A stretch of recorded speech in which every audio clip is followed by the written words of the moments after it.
તે માવાના પેંડા બનાવશો તો બજારના તો પેંડા ભૂલી જ જશો। હેલો ફ્રેન્ડ, આજે હું તમારા માટે લઈને આવ્યો છું કંદોઈ સ્ટાઇલ માવાના પેંડાની રેસીપી। બજારમાં મળતા માવાના પેંડામાં તપકીરનો લોટ એડ કરતા હોય છે, પણ આજે આપણે ફક્ત 500 ગ્રામ માવાની સાથે 250 ગ્રામ ખાંડ સાથે ડબ્બો ભરીને માવાના પેંડા તૈયાર કરીશું। પેંડાને અમુક ટિપ્સ અને ટ્રિક્સ સાથે પરફેક્ટ રીતથી તૈયાર કરીશું તો એકદમ સોફ્ટ અને મોઢામાં મૂકતા ઓગળી જાય એવા માવાના પેંડા બનાવવાનું શરૂ કરીએ। નવા રેસીપી વિડીયો જોવા માટે વાયડી મોમ્સ કિચનને સબસ્ક્રાઇબ કરો, સાથે બેલ આઇકન જરૂરથી દબાવો નવા રેસીપી વિડીયો સૌથી પહેલા જોવા માટે। પેંડા બનાવવા માટે સૌથી પહેલા ઇન્ગ્રેડિયન્ટ્સનું પરફેક્ટ માપ જોઈ લઈએ તો તેના માટે મેં અહીંયા કપના માપથી 2 કપ અને 500 ગ્રામ મોળો માવો લીધેલો છે। અહીંયા મેં માવાને ખમણીને ઝીણો કરી લીધેલો છે જેથી તે એકદમ ફટાફટ મિક્સ થઈ જાય। તો 500 ગ્રામ માવા સાથે મેં અહીંયા 250 ગ્રામ એટલે કે 1 કપ જેટલી ખાંડ લીધેલી છે। તો છે ને એકદમ સહેલું માપ, 500 ગ્રામ માવા સાથે 250 ગ્રામ ખાંડનું પ્રમાણ એકદમ પરફેક્ટ છે। પણ જો તમને ગળિયા પેંડા ભાવતા હોય તો તમે 250 ગ્રામ ખાંડની જગ્યાએ 300 ગ્રામ જેટલી ખાંડ લઈ શકો છો। હવે ફટાફટ પેંડા બનાવવા માટે મીડિયમ ગેસની ફ્લેમ પર જાડા તળિયા વાળું વાસણ રાખેલું છે। હવે તેમાં 1 કપ જેટલી ખાંડને એડ કરી દઈએ। હવે ખાંડ ડૂબે તેટલું પાણી એડ કરી દઈએ। અહીંયા આપણે ખાંડ ડૂબે તેટલું જ પાણી એડ કરવાનું છે, વધુ પડતું પાણી એડ નથી કરવાનું। અને બસ પછી ચમચાની મદદથી આપણે ખાંડને સારી રીતે ઓગાળી લઈએ। માવાના પેંડા બનાવવા માટે ખાંડની ઘાટી ચાસણી એટલે કે 2 તારની ચાસણી કરવાની છે।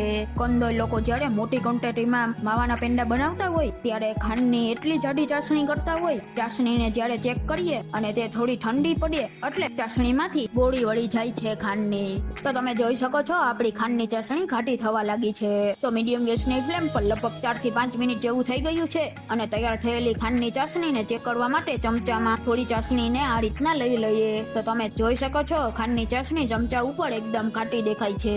હવે હાથની મદદથી 2 આંગળી વચ્ચે ચાસણીને ચેક કરી લઈએ તો તમે જોઈ શકો છો પરફેક્ટ 2 તારની ઘાટી ચાસણી તૈયાર થઈ ગઈ છે।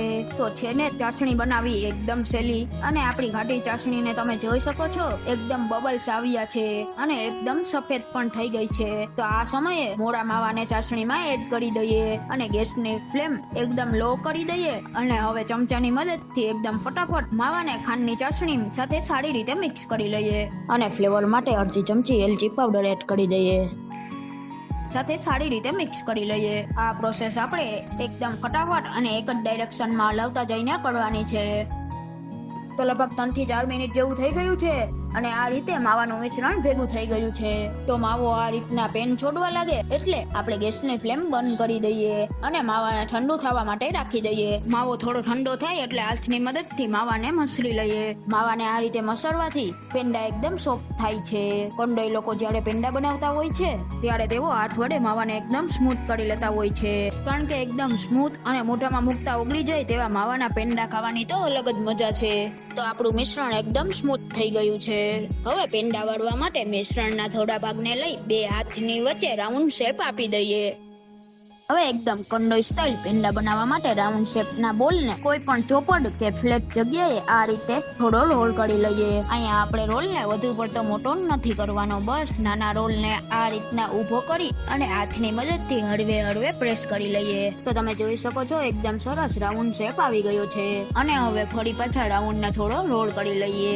તો આપણે પરફેક્ટ પેંડો તૈયાર થઈ ગયો છે।